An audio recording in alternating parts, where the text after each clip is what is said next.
Normandy, France, June 1944. Sergeant Tommy Mitchell had survived Dunkirk, the North African desert, and the London Blitz. At 28, he was considered a veteran by the recruits in his unit. Nothing could prepare him for what he was about to hear. As his company cautiously advanced through a clearing near Caen, a sound cut through the morning air like a chainsaw cutting through wood, a mechanical, relentless roar that seemed to come from hell itself. In a split second, Mitchell and his men threw themselves to the muddy ground, hearts pounding, as the terrifying buzzsaw continued its deadly symphony. The sound was unlike anything they had ever encountered.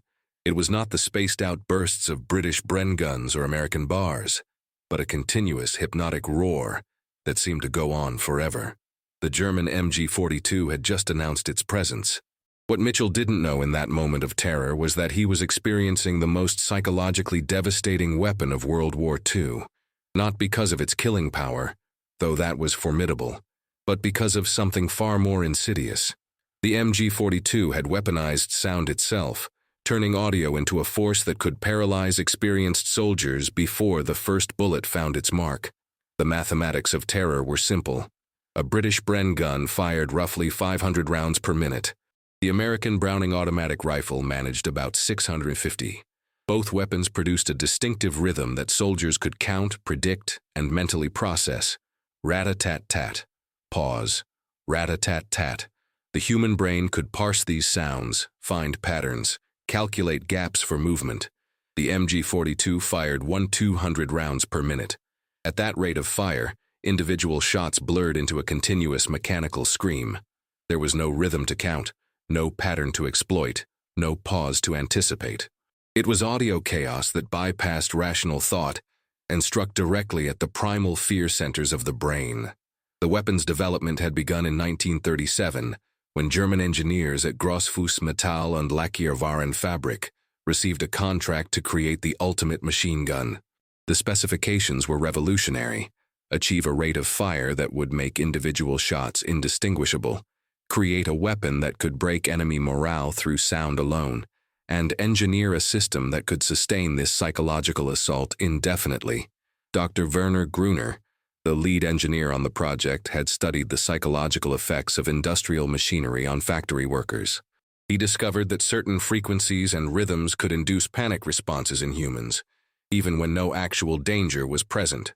The MG-42 was designed to exploit these psychological vulnerabilities systematically. The secret lay in the weapon's revolutionary roller-delayed blowback system.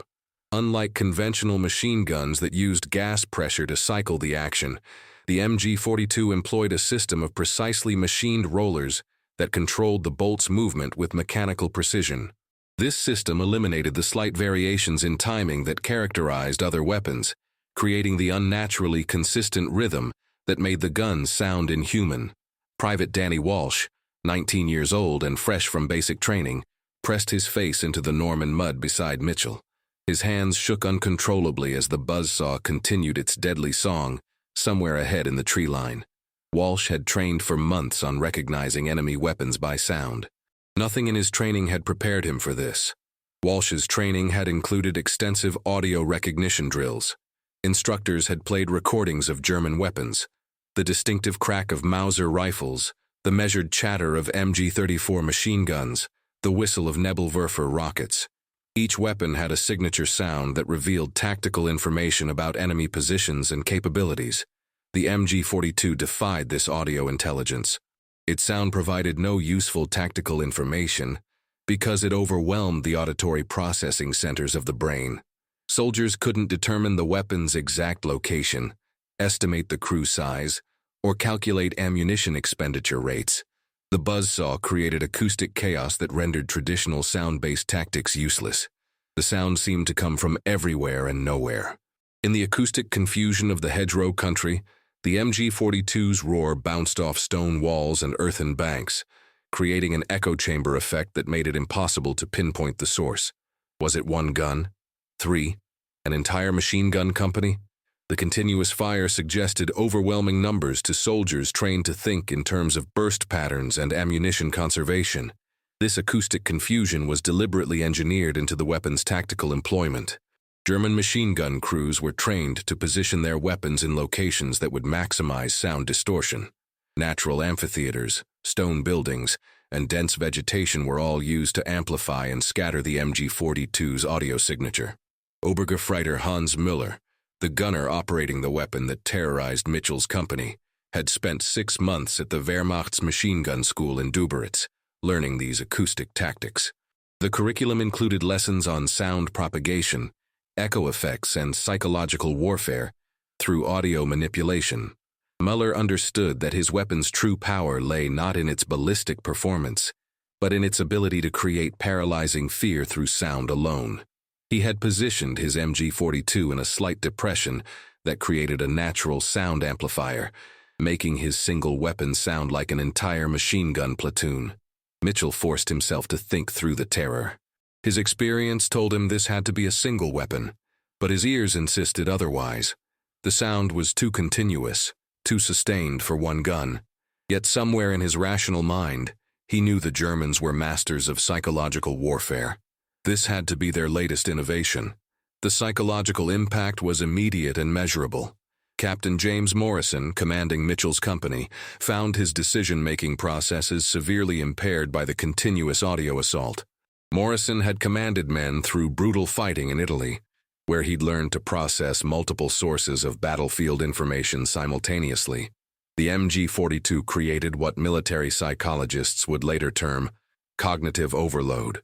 The brain's auditory processing centers became so overwhelmed by the weapon's sound that other mental functions began to deteriorate.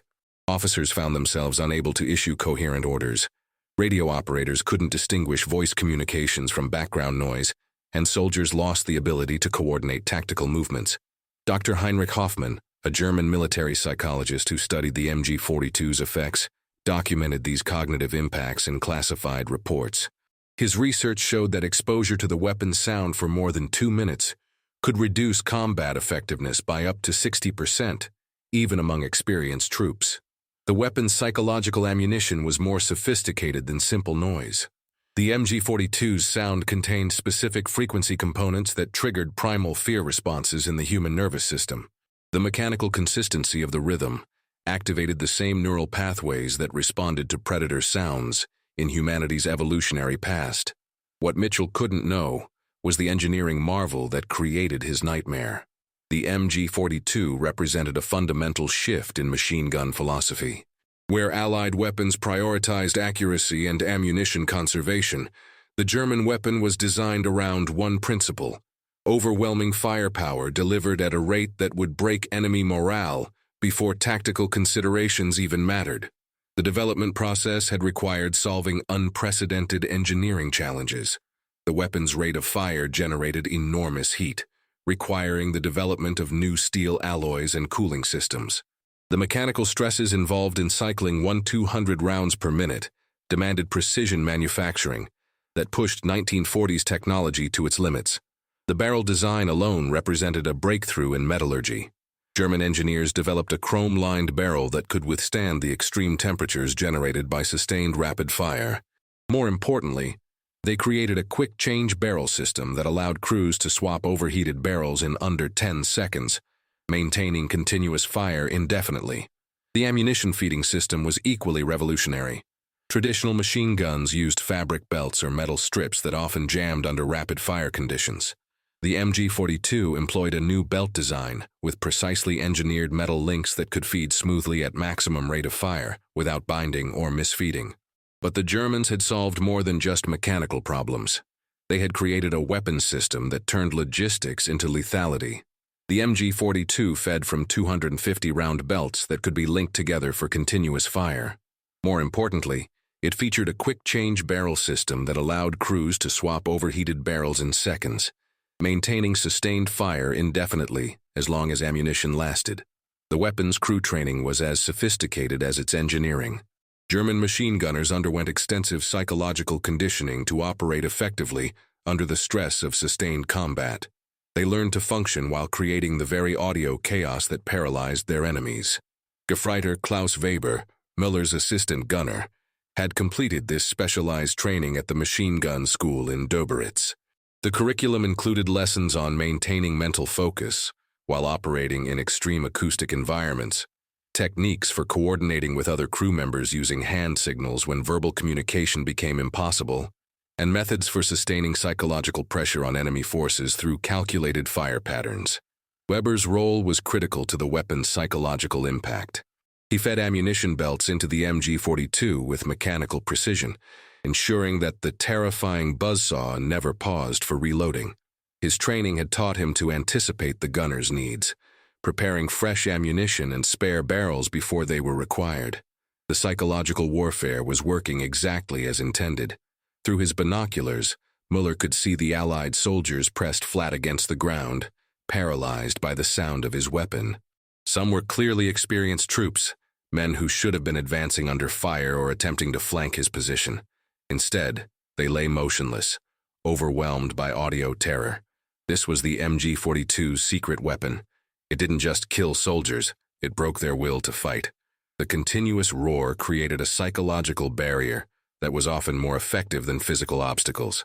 Men who would charge through barbed wire and cross minefields found themselves unable to advance against the buzzsaw's mechanical scream. The weapon's design reflected German understanding of modern warfare's psychological dimensions.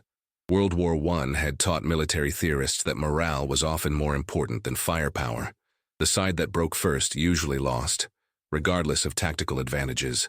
The MG42 was engineered to break enemy morale through sensory overload.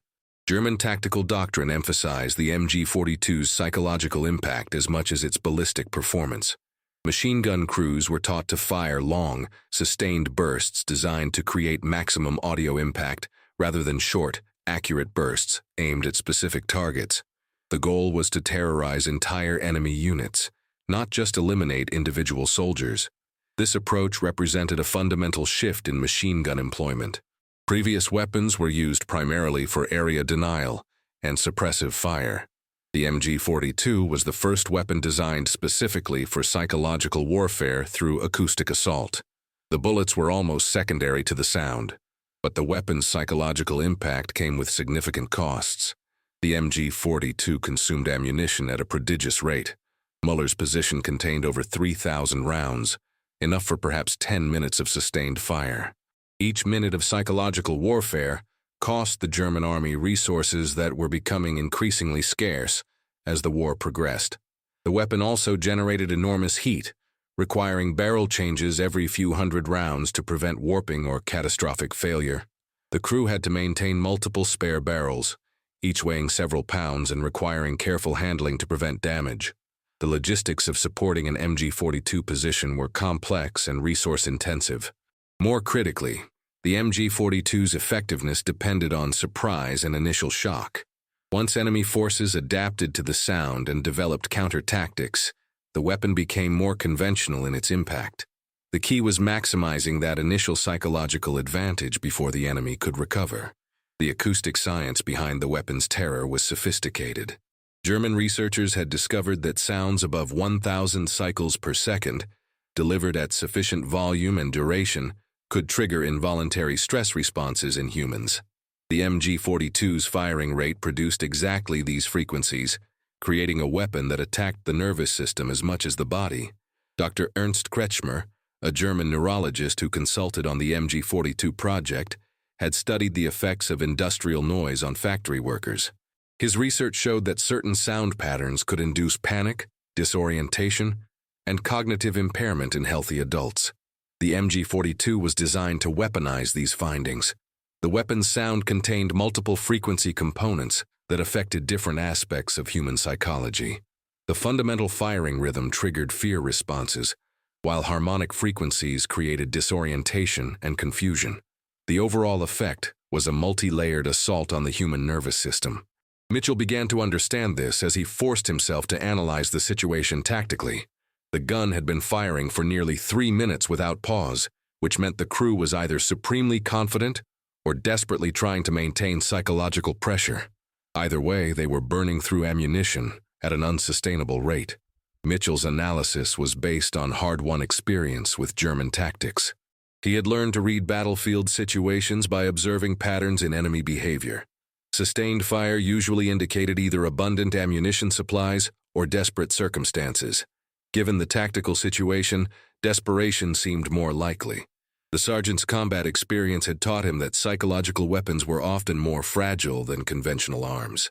Once soldiers understood the source of their fear and developed coping mechanisms, psychological warfare lost much of its effectiveness.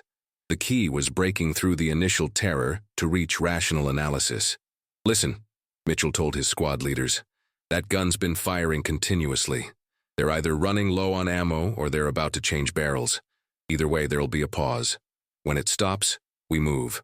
The plan was simple, but required overcoming the psychological barrier the MG-42 had created. Mitchell's men would have to advance toward the source of their terror, trusting that the mechanical monster could be defeated by conventional infantry tactics. Corporal Eddie Kowalski, the Detroit factory worker who had first recognized the weapon's mechanical nature, became crucial to implementing Mitchell's plan. Kowalski's industrial experience had taught him to distinguish between different types of mechanical sounds, identifying maintenance requirements and operational limitations by audio cues alone. "Sarge, that barrel's getting hot," Kowalski whispered. "Listen to how the sound's changing. The pitch is getting higher and there's a slight vibration that wasn't there before. They'll have to change it soon or risk a catastrophic failure." Kowalski's analysis proved accurate. The MG-42's continuous fire was pushing the weapon beyond its design limits. The barrel temperature was approaching critical levels, and the crew would soon be forced to pause for maintenance or risk destroying their weapon. The opportunity came sooner than expected. After 4 minutes of continuous fire, the buzzsaw suddenly stopped. The silence was almost as shocking as the initial burst had been. For a moment, nobody moved, wondering if this was a trap or if the weapon had finally exhausted its ammunition. The sudden silence created its own psychological impact. Soldiers who had become accustomed to the continuous roar found the quiet almost unbearable. The absence of sound was as disorienting as its presence had been, creating a moment of vulnerability that experienced troops could exploit. Mitchell made the decision that would define his war. "Now, move!" The squad erupted from their positions, advancing in short rushes toward the German position. The psychological spell was broken, replaced by trained tactical movement and aggressive action. They had learned the MG-42's first lesson. The sound was terrifying, but it was still just a machine operated by men.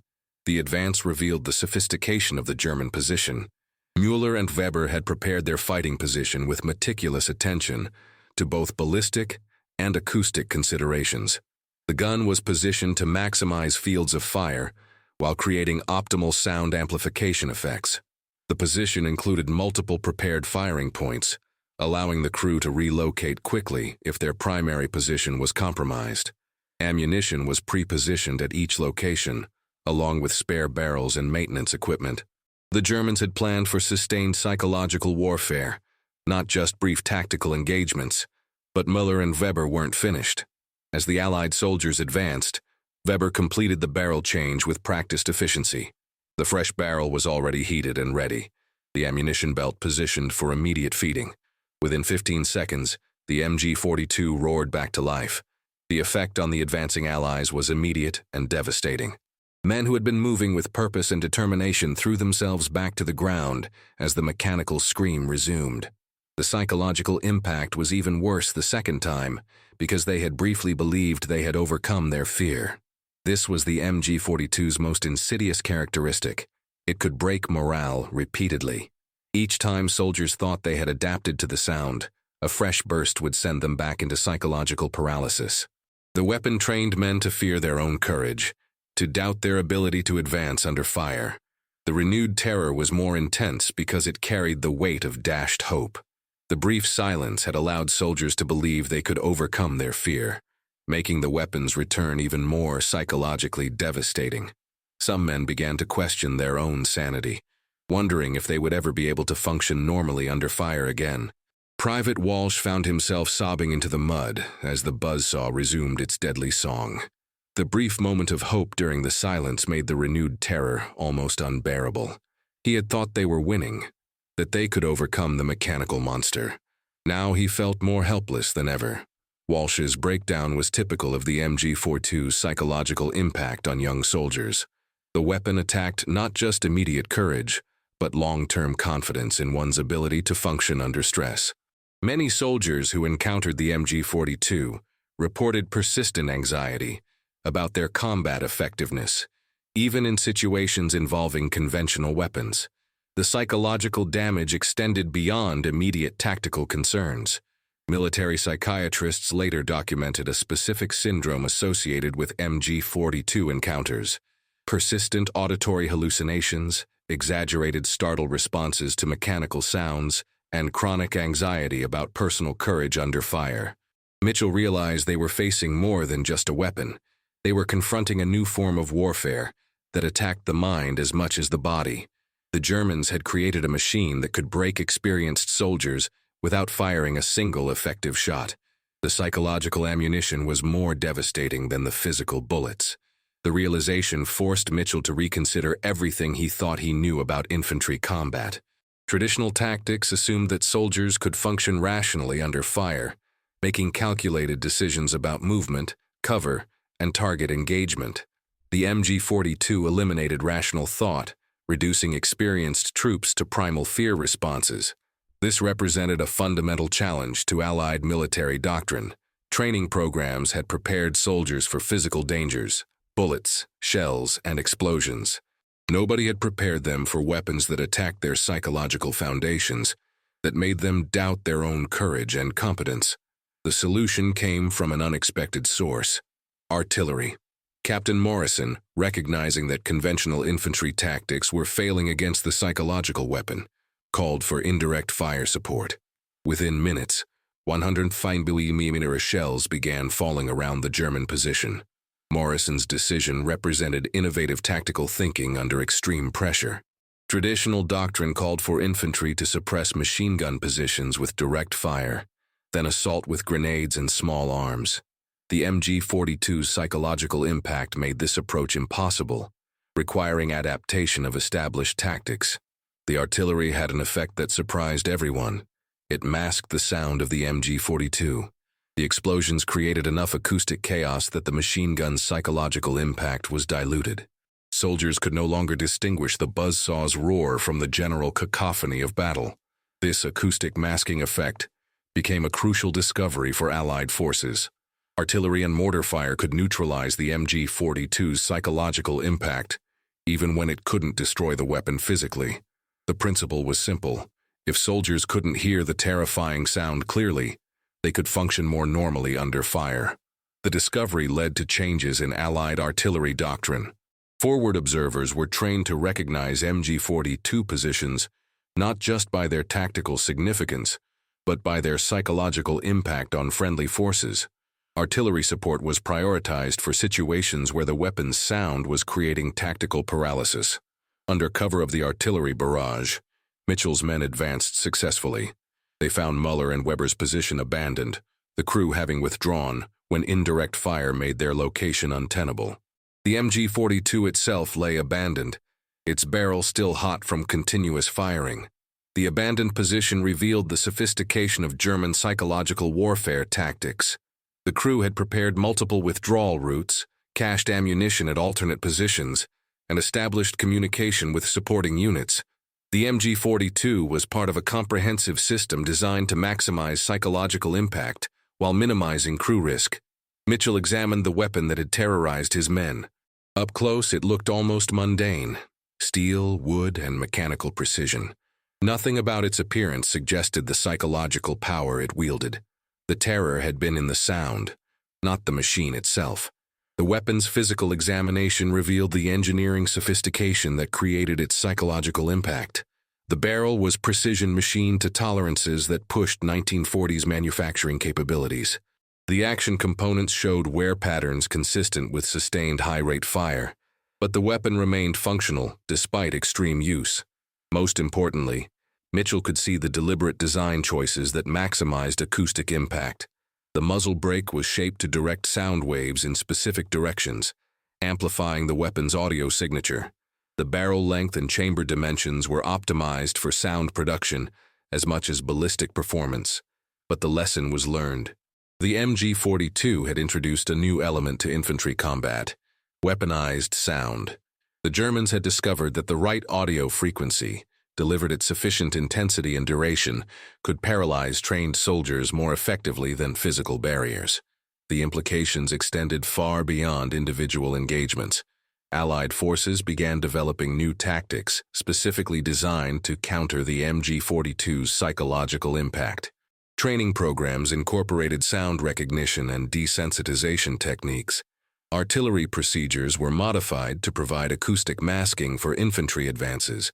More importantly, the Allies began to understand that modern warfare involved psychological dimensions that traditional military doctrine hadn't addressed.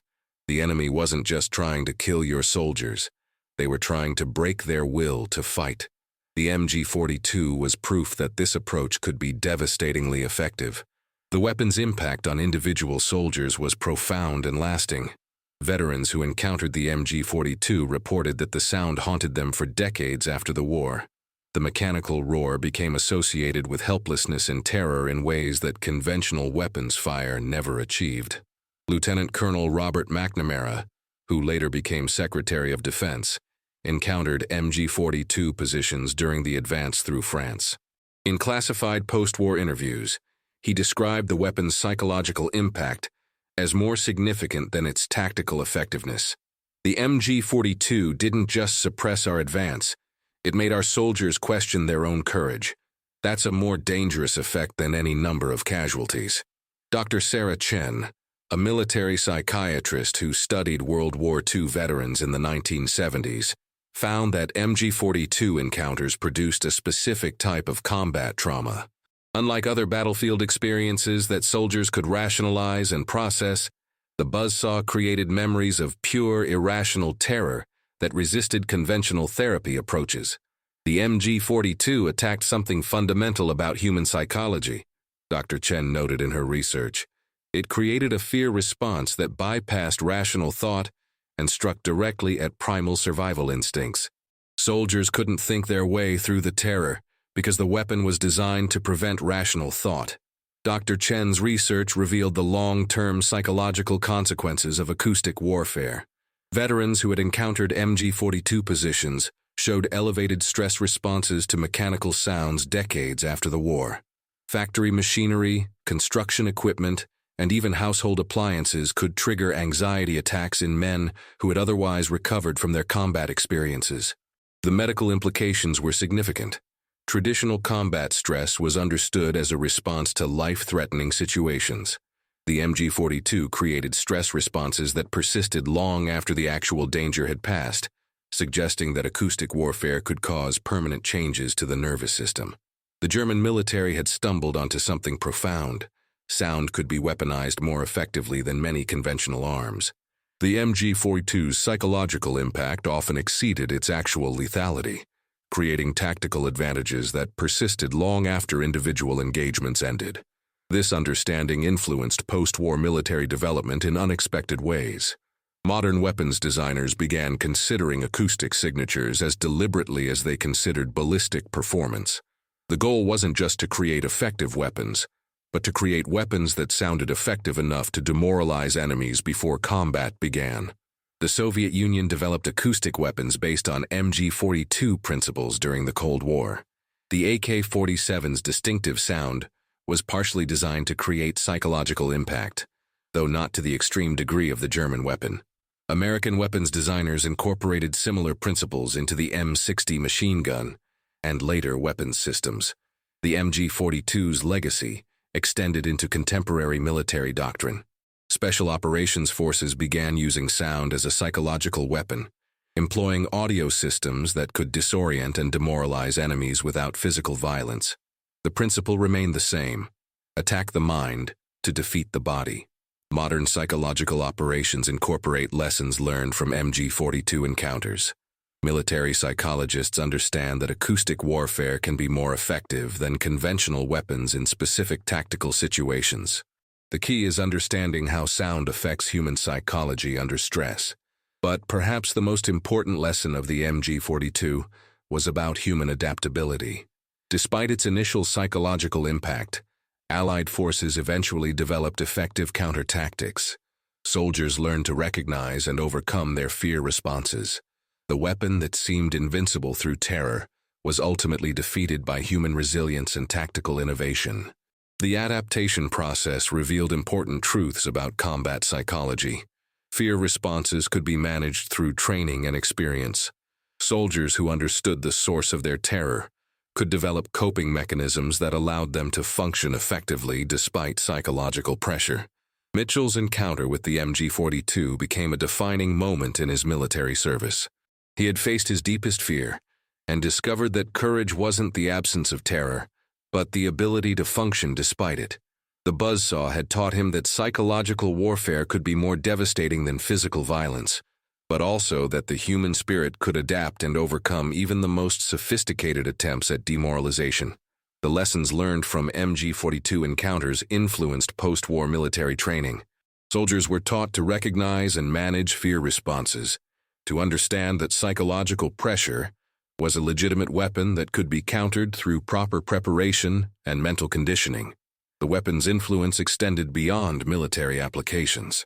Industrial psychologists studied the MG-42's acoustic effects to understand how sound affected worker productivity and safety.